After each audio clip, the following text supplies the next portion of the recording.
These are your notes for Unit 1, Day 3 of Algebra 1. Today we're going to talk about more ways to arrange data into representations. We're going to talk about frequency tables, histograms, and box and whisker plots, or just box plots.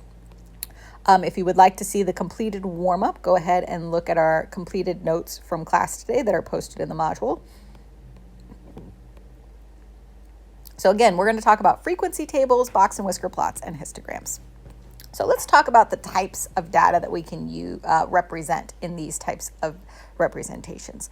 We can talk about categorical data, and categorical data is data where the values don't necessarily have numbers associated with them. So like eye color, favorite sports, favorite ice creams, those types of things, where numbers don't really associate with your favorite type of ice cream, right? We're going to talk about strawberry or Rocky Road or vanilla or chocolate. Quantitative data can be represented with numbers. So your score on a celebration or your IQ or anything, your height, anything that has a number associated with it would be quantitative data.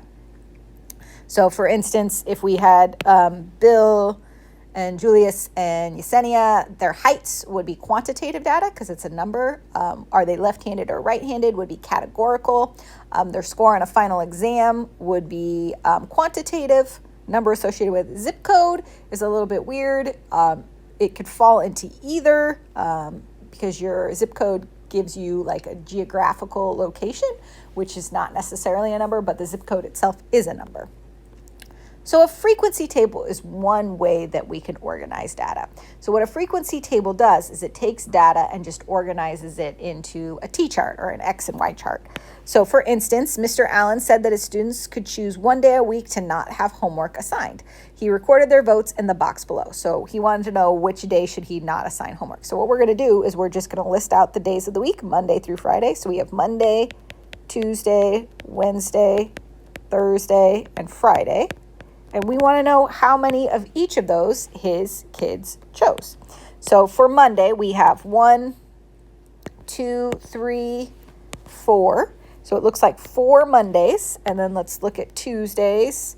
1, 2 Tuesdays. And then we can look at Wednesday. We have 1, 2 Wednesdays.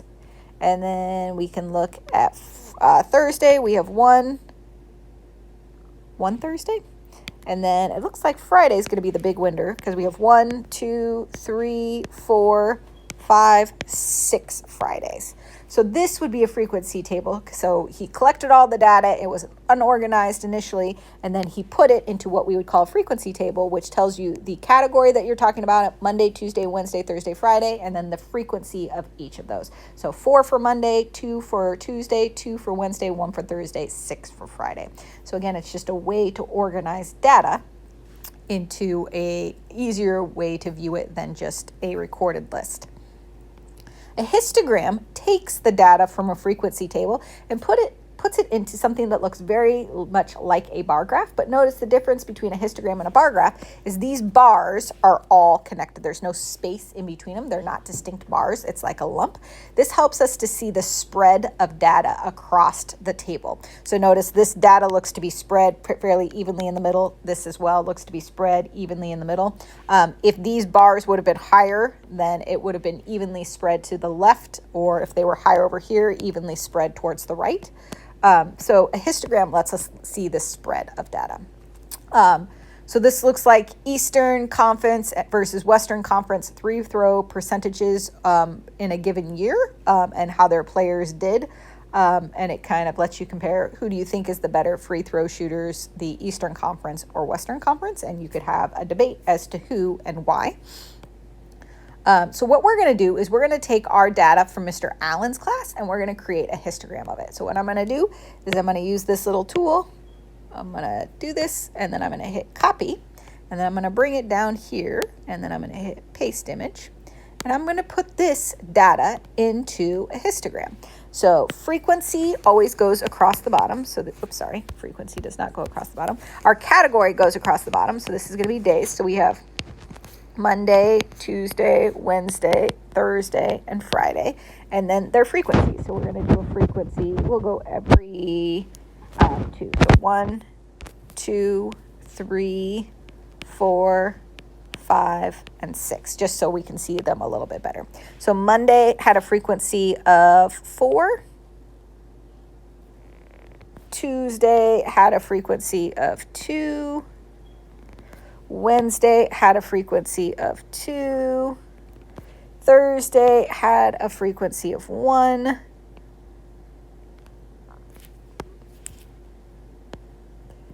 And Friday had a frequency of 6.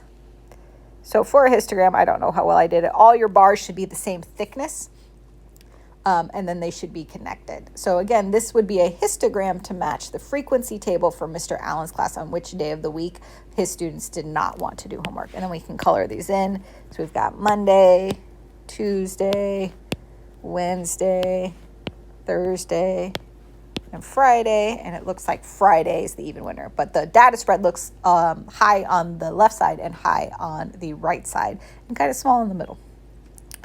Interval frequency tables are when your data isn't necessarily, these are used for frequency tables where instead of categories, you've got numbers involved, and you've got a kind of a big spread of numbers. So you don't want to go like 72, 73, 74, 75. You'd rather do between 70 and 80, 81 and 90, things like that. You want those little intervals to be the same width. So this is class social study test scores, and I'm just going to look for the lowest and highest. So it looks like the highest was 100, and it looks like the lowest was 59. So I need to go basically between 60 and 100.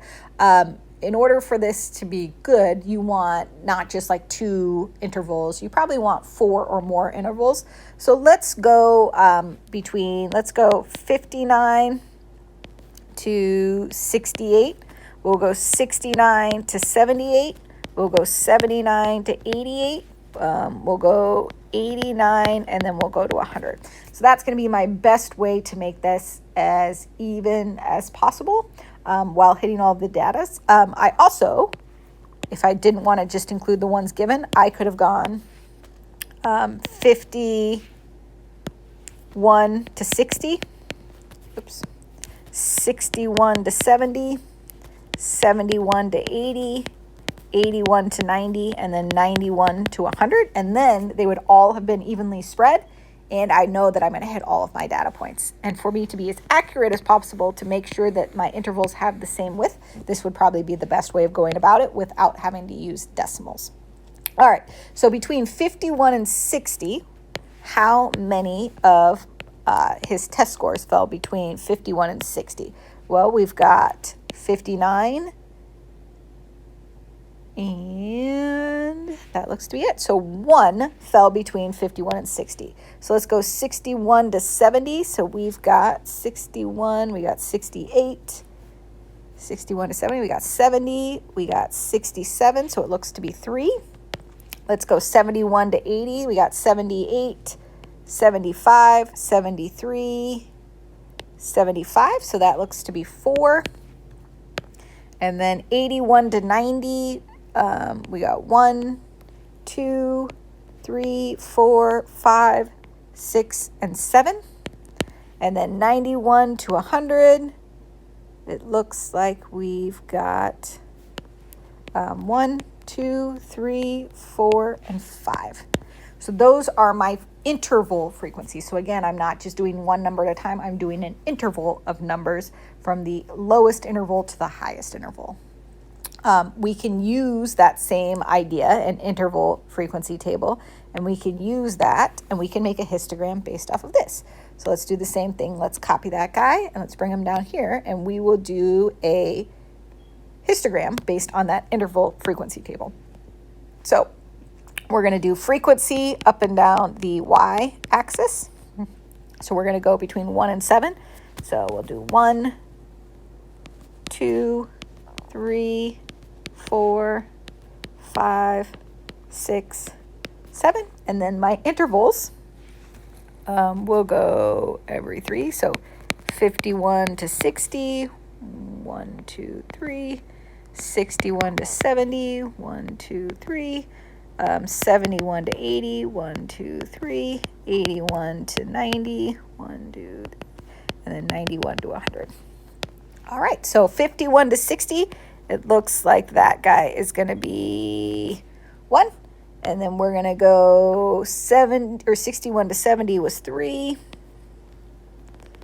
And then we've got 71 to 80 was 4. And then 81 to 90 was 7. And then 91 to 100 was 5. And then I'm going to shift all of these guys over so they look like they're more in the middle of my data. Oops.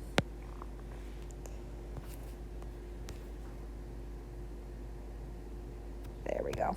So 51 to 60 is 1, 61 to 70. So again, a histogram allows us to look at the spread of that data. And it looks like the data is climbing, it hits your max, and then it kind of drops off again. So histograms, you can look at them as frequency tables or interval frequency tables, and they're the bar graphs, but they're connected to allow us to see the spread of data more easily. All right, another representation of data is something called a box and whisker plot or a box plot.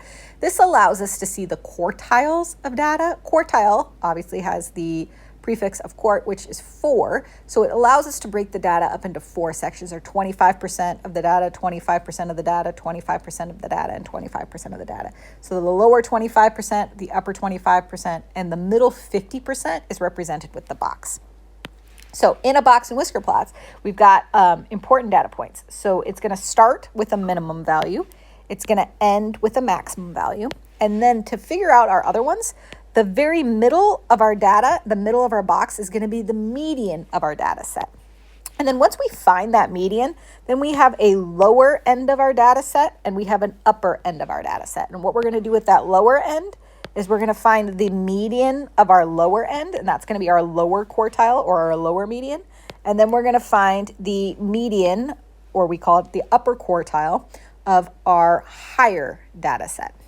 And when you do this, you put it on a number line, and you've got your minimum and your maximum, and then you go to your median, and that's going to be the middle of our box. But from the minimum to that lower median is going to be a whisker, and from our upper median to our maximum is going to be the other whisker. And then we kind of just make a box. And then what a box and whisker plot does, again, it divides your data into 4 quartiles. So we have our lower quartile, which represents 25% of our data points. We have our box, which represents 50% of our data points. And then that upper whisker represents 25% of our data points, the highest 25% of our data points. So how to create a box and whisker plot? The very first thing that you need to do is you need to find the minimum, the maximum, the median, the lower median, and the upper median. So in order to do all of that, we've got to put our data points in order. So this data represents the hours spent on the internet in a week by students in a math class. So we're going to create a box plot for this data. So we've got a 5, we've got a 6, we've got a 7, we've got an 8, we've got a 9, we've got a 9 and a 9, we've got a 10, we've got a 12, we've got a 14, we've got a 17, a 17, a 17, an 18, a 19, and a 19. But again, I'm going to count 1, 2, 3, 4, 5, 6, 7, 8, 9, 10, 11, 12, 13, 14, 15, 16. 1, 2, 3, 4, 5, 9, 10, 11, 12, 13, 14, 15, 16. So I got them all. So now I'm going to start making my number line. So here's my number line.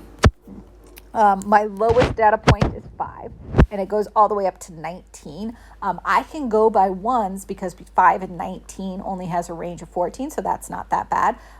If the numbers were pretty far spread apart, you could go by 5s on your number line, or 10, so like 5, 10, 15, 20, or 5, 15, 25, 35. But again, since this isn't that spread out, I'm going to go by 5, 6, 7, 8, 9, 10, 11, 12, 13, 14, 15, 16, 17, 18, 19. And then I'm going to erase this because I don't need it. And then what I'm going to do is I'm going to go above my data point. So I've got my minimum and I've got my maximum. So you're going to put your minimum and your maximum on your number line representation of this data set. Now I'm going to find the median. I had 16 numbers. So 1, 2, 3, 7, 8. And then 1, 2, 3, 4, 5, 6, 7, 8. 1, 2, 3, 4, 5, 6, 7, 8. 1, 2, 3, 4, 5, 6, 7, 8. So my middle of my data set's right here.